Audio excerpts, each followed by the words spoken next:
de Humberto, mais um episódio do Chama o VAR Podcast.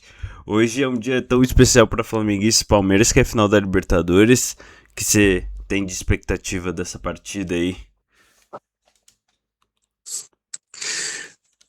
Bom, pois é, bom dia a todos, bom dia, Lucas, e bom dia a todos e todas. E realmente, esse final de semana a gente tem o aguardado final da Libertadores da América, reunindo Flamengo e Palmeiras. E eu já começo pela coincidência, ou falsa coincidência, na hora de escolher a camiseta, Verdade. bati o olho. Olhei, né, na hora que eu bati o olho, eu escolhi, e depois que eu peguei, eu falei, putz, verde hoje. Mas, como eu já disse, é uma falsa pista, então ela pode ir tanto para um lado quanto para o outro. Uma provocação para enganar os palmeirenses, por um lado, e por outro lado, não é? Eventualmente para deixar os palmeirenses achando que eu tenho alguma afinidade com o Palmeiras do que com o Flamengo.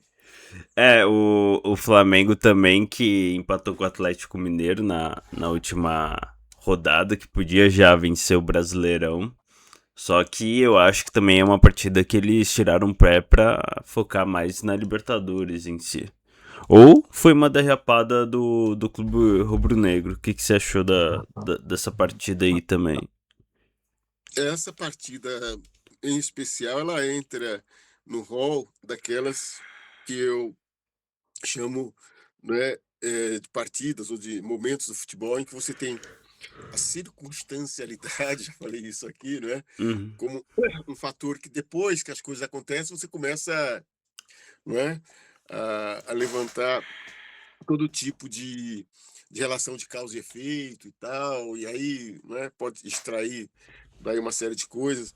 Mas o que acontece é que, né, você teve né, naquela rodada uma situação em que o Palmeiras, até o final do primeiro tempo, tinha diminuído a diferença, né, para o Flamengo no Campeonato Brasileiro para um Uhum. ponto, Sim. e, portanto, uma situação bastante perigosa para o Flamengo, o Palmeiras ganhando do Grêmio lá no Sul e o Flamengo perdendo, uma combinação de resultados, né, bem favorável ao Palmeiras.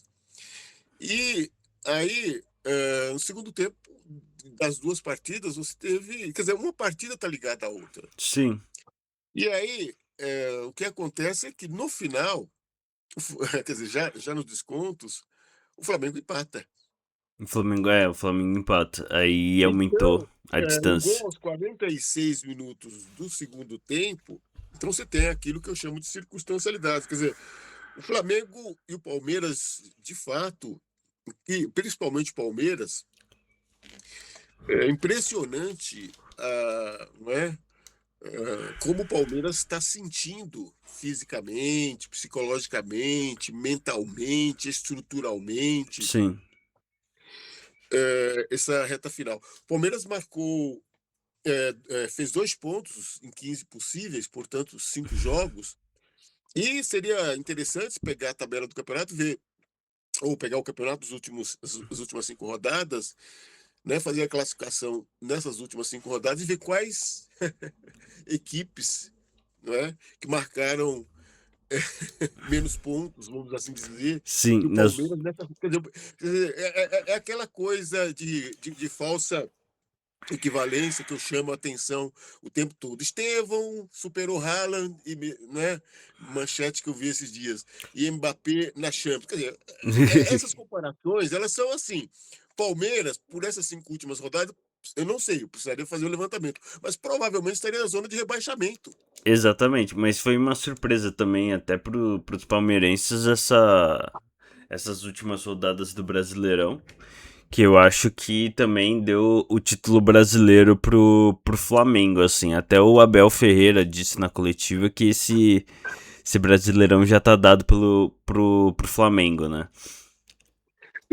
Então, Lucas, eu acho assim, nós somos o tempo todo atordoados por, né, coisas mais imediatas, no futebol, e às vezes o que acontece ontem ou mesmo alguns minutos atrás, a gente ou tem um processo de amnésia estranha, ou, de algum modo, é algo que eu não assim, sempre que eu vejo isso na imprensa, eu fico pensando assim: "Pô, caramba, é tão fácil você pegar e estabelecer as relações mínimas entre as coisas". Então, um exemplo como esse do Palmeiras devia ser gravado, como a gente está fazendo aqui agora, para depois ser reproduzido. Essas coisas que hoje chamam de memes ou alguma coisa do tipo, para ficar repetindo, repetindo, repetindo, repetindo, repetindo, para entender que quando você faz a afirmação lá atrás a respeito do Palmeiras como o time da América Latina, que é uma espécie de Real Madrid, Uhum. não é?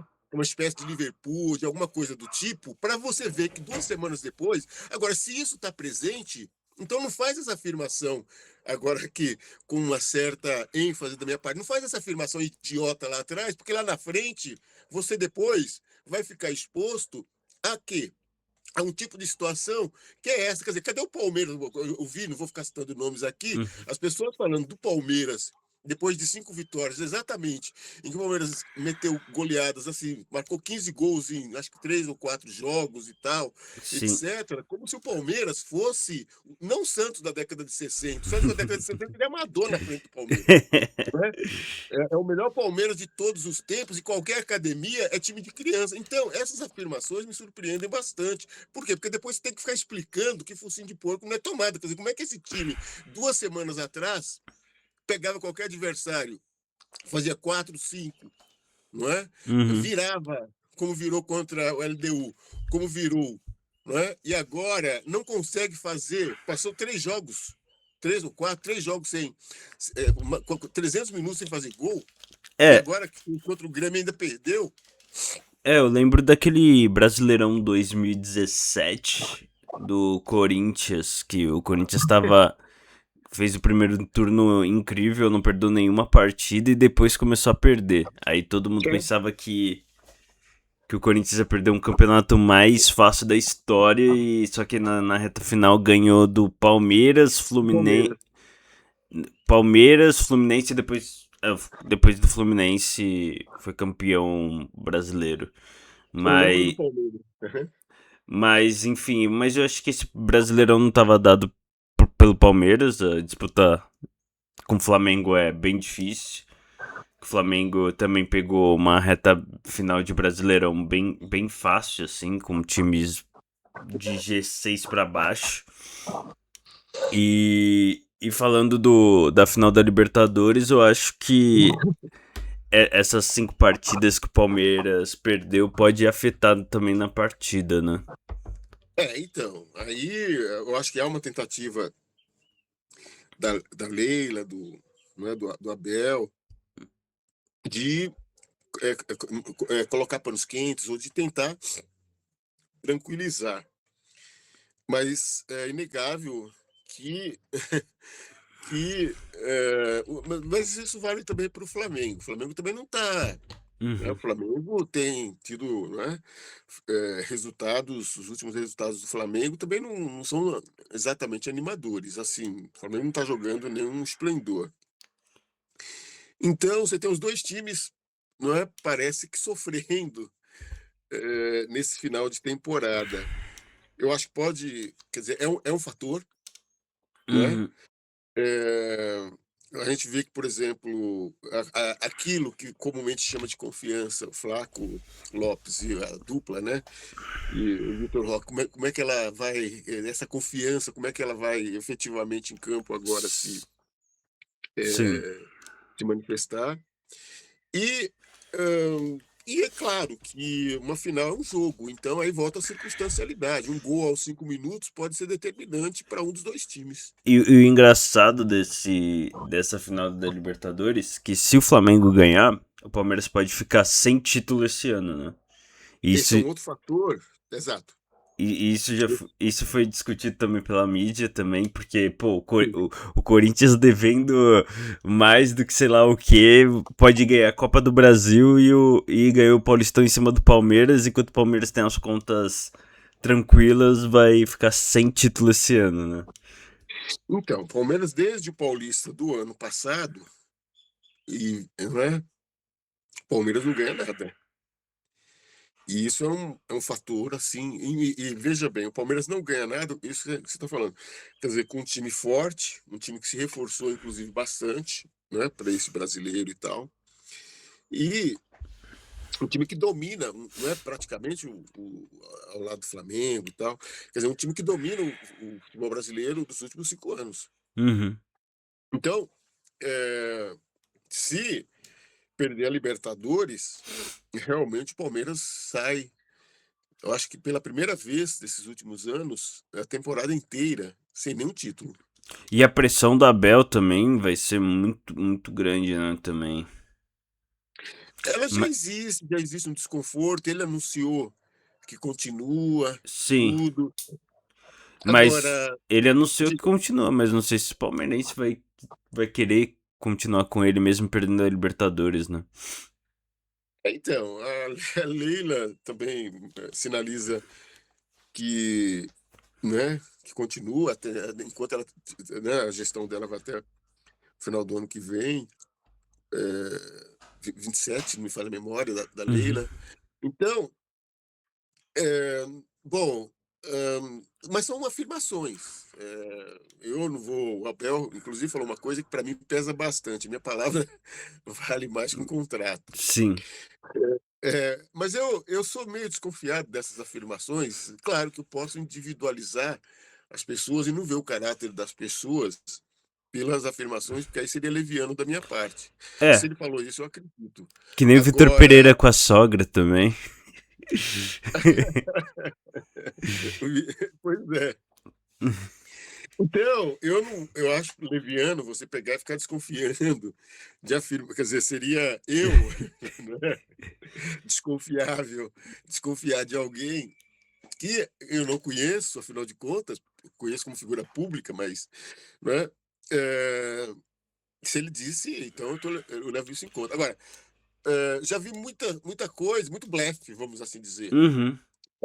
de afirmações que depois você vira as costas e é como se você não tivesse dito. Isso vale para jornalista, isso vale para jogador de futebol. Tite, só para a gente lembrar, já que é uma coisa pública, né? O Tite não dirigiria equipe alguma depois da Copa do Mundo. E foi pro Flamengo, Ele é. recusou o Corinthians e depois, não é? Foi para o Flamengo. É, foi Mas uma das o piores caso mais escolhas do Tite emblemático para. possível. Foi uma das piores escolhas do Tite possível. Então, eu não tô, o Tite não é óbvio, né? São pessoas diferentes, com temperamentos, personalidades diferentes, caráteres diferentes e tal. Mas o caso mais curioso que eu gosto de ter presente para mim é o do Carille, que não iria para a Arábia por um caminhão de dinheiro, mas acabou uma semana seguinte assinando o contrato e disse, como justificativa, para mim folclórica, que no primeiro momento ele disse que não iria por um, mas não por dois, por dois ele foi. E agora ele é técnico de Atlético de Goiás, sei lá, de uma equipe B, que está na Série B do futebol brasileiro. Eu fico imaginando o que ele fez com esse dinheiro da Arábia. É, eu acho que é Atlético Goianiense. Se eu não- É o Atlético Goianiense, eu É, não tenho é certeza. que Mas ele, ele foi demitido pelo Vitória depois daquele 8-0 contra o exato. Flamengo. E aí eu acho que ele foi pra Série B. Mas, falando do jogo, o que você acha? Quanto vai ser o resultado? Olha, claro, como é uma final, vamos assim dizer, é, não é? Eu acho, assim, pensando o jogo de hoje, pelas circunstâncias, uma série de coisas, pode ser qualquer coisa, mas eu tendo a ver o jogo de hoje mais favoravelmente ao Palmeiras. O jogo de hoje. Hum, eu quero. O que eu quero é que vai pros pênaltis. Eu gosto de pênaltis na final. Só Sei. que eu vejo ao contrário, Humberto. Acho que o Flamengo é um dos favoritos para ganhar essa Libertadores. Pelo Felipe Luiz, né? O que representa o Felipe Luiz. Pelo elenco do Flamengo, acho que eles vão se doar duas vezes mais. Também teve, né, a partida lá do Brasileirão que foi 3-0. É, Flamengo. Claro que são cenários bem diferentes também. O Abel sabe conduzir uma final super bem. Não é à toa que ganhou a maioria. Mas Uhum. eu acho que o Flamengo vai ganhar de 2-1. Acho que o Palmeiras vai abrir o placar, aí o Flamengo vai empatar no finalzinho do primeiro tempo e no segundo tempo vai fazer o segundo gol.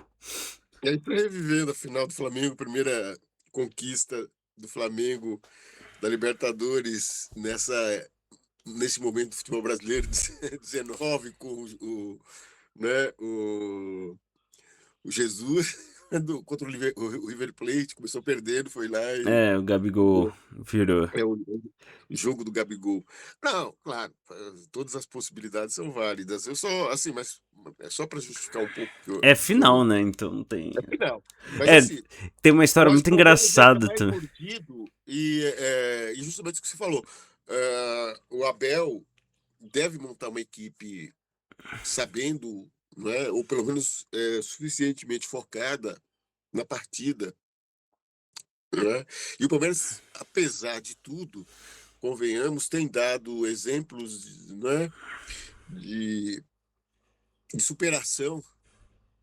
Então, a gente não vai deixar o jogo contra o LDU de lado, como se aquilo não tivesse acontecido. Então, aquele time, de algum modo, se tiver presente no jogo de hoje, eu, eu acho que o Palmeiras né, ele é muito forte. Agora, por outro lado, justamente aí que está. Por mais que o Flamengo né, esteja focado, obviamente, na final, tal, tem um outro lado que é como a adrenalina, digamos assim, ela baixa um pouquinho sabendo que já é campeão brasileiro. Uhum. Ou, claro, não é ainda, não é, afinal de contas, É, precisa ganhar do Ceará e tal, etc. Mas eu acho que o Flamengo entra com vamos assim dizer, com o espírito mais. O que pode ser desfavorável, o espírito mais baixo, o que pode ser desfavorável. Então, é esse o raciocínio que eu tenho para o jogo de hoje. é Agora, agora, é claro, o gol. agora que a o- gente A gente tá falando Diga. muito de alegria, agora a gente vai pra tristeza, né? O São Paulo perdeu de 6-0 do Fluminense. É um 6-0 muito dolorido pro torcedor São Paulino. Primeiro que perdeu do Zubeldia, que foi chutado pela equipe tricolor. Certo. E também, né, 15 desfalques. Né, 15 desfalques que mostra a gestão do elenco. O que você viu a partida e o que você acha? Né? Você falou que o São Paulo é de um time. O elenco é de time B, mas pra mim é elenco de time C agora, com 15 desfalques. Então, bom, parece que isso causou um reboliço grande, né? Lá no, esta- no, no pavimento superior de São Paulo, na diretoria, tudo. Bom, não sei até que ponto isso pode mudar tanto o quadro, falando estruturalmente, São Paulo para o ano que vem. É sempre bom lembrar que nos últimos quase 20 anos, São Paulo, nas minhas contas aqui, foi campeão paulista 2, 3 anos atrás, foi campeão Da de uma Copa do Brasil. Copa do Brasil, e campeão paulista, campeão da Copa do Brasil, e também foi campeão de uma Sul-Americana há alguns anos, né? 2012. É. E nos últimos 20 anos, quer dizer, é claro que pode fazer o levantamento melhor, mas são os 3 títulos do São Paulo nos últimos 20 anos. Então, esses últimos 20 anos do São Paulo são tenebrosos. Eu acho que É, 10 anos, 10 anos, eu acho. 10 anos. Então, vamos colocar 10 anos, ou 15 anos, sei lá. Mas, tá, são tenebrosos. É, então, o São Paulo nesse sentido, para quem gosta de enquetes, de números, e estatísticas, e comparações e tal, etc., o São Paulo é a pior equipe dentre as chamadas grandes equipes do futebol paulista. O É, Corinthians foi campeão mundial nesse período, foi campeão brasileiro, foi campeão paulista, foi campeão paulista esse ano. Mesmo o Santos, na época do Neymar, falando nesses últimos 15 anos, ganhou paulista, tal, etc, etc. não, é que o Santos Série B. não ganha título há É que ganhou a Série B, né? Mas título de Não, expressão há sei lá quantos anos. não, mas o Santos é outro também que está ali. Mas, de qualquer forma, o Santos ainda, né, nesses últimos 15 ou 20 anos, não tem. A seca do São Paulo é um negócio que precisaria fazer um levantamento para ver, né, em que momento da história o São Paulo passou tanto tempo entrando em qualquer campeonato como equipe, não é, que entra para ficar na faixa intermediária, É, né, da disputa. ano que vem vai ser uma tristeza pra torcida tricolor também, mas eu acho que se cair, eu não sei se vai ter poder pra se levantar, né? Pela quantidade de dívida em si, que eu acho mais impactante do Corinthians, porque do Corinthians tem o estádio. Só que do São Paulo não tem estádio, entendeu? Então é uma dívida com bastante juros em si. Então, mas aí, Lucas, o que eu acho assim, para o torcedor de São Paulo, eu acho muito triste. Né? É uma decadência impressionante do São Paulo. É uma, não é, uma ladeira abaixo. Eu não vejo horizonte otimista, não, para São Paulo. Sim, sendo bem sincero, o futebol tem um outro dado, então a gente está falando de 15 anos, de uma diferença de 15 ou 20 anos de história do futebol. O futebol, dependendo de metáforas, né? Como a gente pode pensar em determinados momentos, quando a gente fala de futebol amador, eu estou falando de futebol da década de 20, 30, não é? Até a década de 40. Mesmo quando se fala da década de 50, 60, de um certo amadorismo, o futebol já era profissional, mas não é? Era muito diferente do futebol de hoje.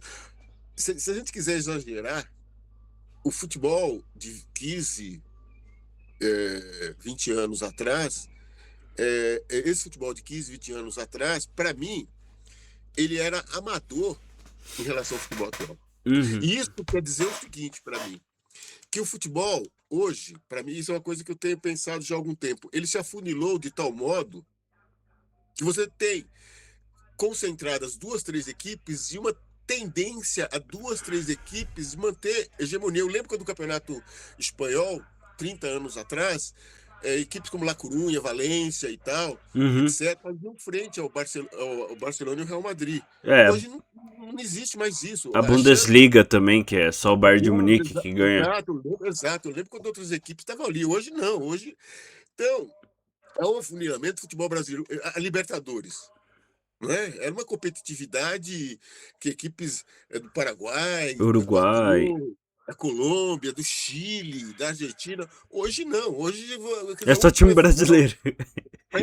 Então, e se a mentalidade das equipes não entram nisso, algumas equipes não estão entrando, a tendência para mim é essas equipes simplesmente ficarem equipes assim. Vale porque Uhum. tem uma torcida grande, vale porque essa torcida mobiliza dinheiro, vale porque tem espaço na mídia. Então, quando você está discutindo o Santos, por exemplo, você não está discutindo o Santos, você está discutindo uma marca. Então, aí você pega o Fortaleza, que é uma marca menor, e simplesmente o Fortaleza é tratado como se fosse uma equipe do sul da Ásia, ou sei lá o quê, não é? Da segunda divisão do México. O Sim. Fortaleza, o Vitória e tal. Quer dizer, às vezes eu acho que nem há respeito da imprensa em relação a essas equipes. O Santos pode cair, o Santos pode cair. O Vitória não, o Fortaleza não. E o É, Internacional? não, o Internacional justamente porque já é campeão. Então, começa a entrar nessa. Então, essa, vamos assim dizer, separação faz com que você tenha, não é? O que em relação a essas equipes, toda uma mobilização da imprensa, e aí você vai pegar, né, as plataformas, os jornais, tal, o Santos pode cair, o Juventude caiu.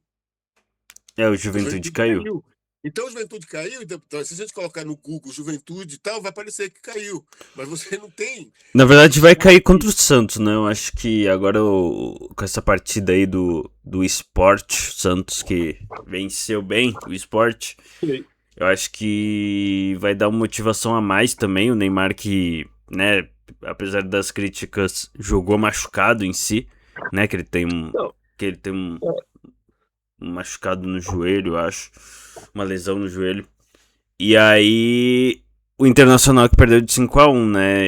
Esse resultado aí contra o Santos também foi arrasador pelo time gaúcho. Eu acho que o Internacional vai cair pelo que tá jogando em si. Nessas últimas rodadas, se a gente lembrar nas quedas dos últimos anos, eu lembro do Atlético Paranaense no ano passado e tal, o Internacional é forte candidato. Fortíssimo candidato. Perdeu de Principalmente 5-1 do pela. Vasco. É, 5-1. não. O cinco Vasco a que um tinha 5 partidas. É, Exatamente. não Não, ganhou seguindo, mas 5 partidas e perde de 5-1 do. não é possível. Não é possível. Então, a desestruturação lá é tal que nesses dois últimos jogos, a bola vai pesar 500 toneladas para qualquer jogador do Internacional. Sim. E para o Vitória, eu já falei isso em outro momento, para o Vitória, o Santos já está na frente. Para o Vitória, qualquer coisa é lucro. Vitória já está nessa gangorra histórica, Uhum. de subir, descer, subir, descer. O Sim. Inter, que é um time que já foi campeão do mundo, né? Já foi, né, 3 vezes campeão brasileiro. Então, quer dizer, então você está falando de uma outra coisa. É, né? Então, Uhum. eu acho que ele é forte candidato. Hoje, se eu tivesse que apostar, eu apostaria na queda do Inter. Eu acho que o Vitória também agora tá se recuperando com o Jair Ventura, né? O Jair Ventura que é experiente de não rebaixar time. Não, é sério, ele tá. Ó, nas últimas partidas do. Nas 5 partidas do Vitória, o Vitória fez 8 pontos. Fez 8 pontos. Pro Então, Vitória que não tava pontuando, né? então, muito mais que o Palmeiras. Muito mais que o Palmeiras, isso é verdade. Mas enfim, o Internacional ele vai pegar o São Paulo na próxima partida, na quarta-feira, e o Bragantino. O São Paulo dá pra ganhar, mas do Bragantino, eu acho que não. O Bragantino que vai brigar por uma. Vai tentar uma Libertadores, eu acho. Sim. Então eu acho que o Internacional tem grandes chances. Mas enfim, vamos para os palpites do Humberto, né? Que tá. Que A tá. rodada. Palpites da rodada, palpites do Humberto. Eu vou aqui pegar as Os partidas jogos. do Brasileirão de hoje. Hoje, Diga. Vitória e Mirassol. O que você acha, Humberto? Então, aí já começa a coisa complicada para o Vitória. O Mirassol merecia um capítulo à parte, uma hora, falar sobre o que acontece com o Mirassol. Então, mas aí eu ouço duríssimo de roer para o Vitória. Eu, particularmente, né, acho que é um jogo para empate. Eu acho que vai ser Vitória. Eu acho que vai dar em Vitória. Por ser lá no Barradão, né? Tá É bom.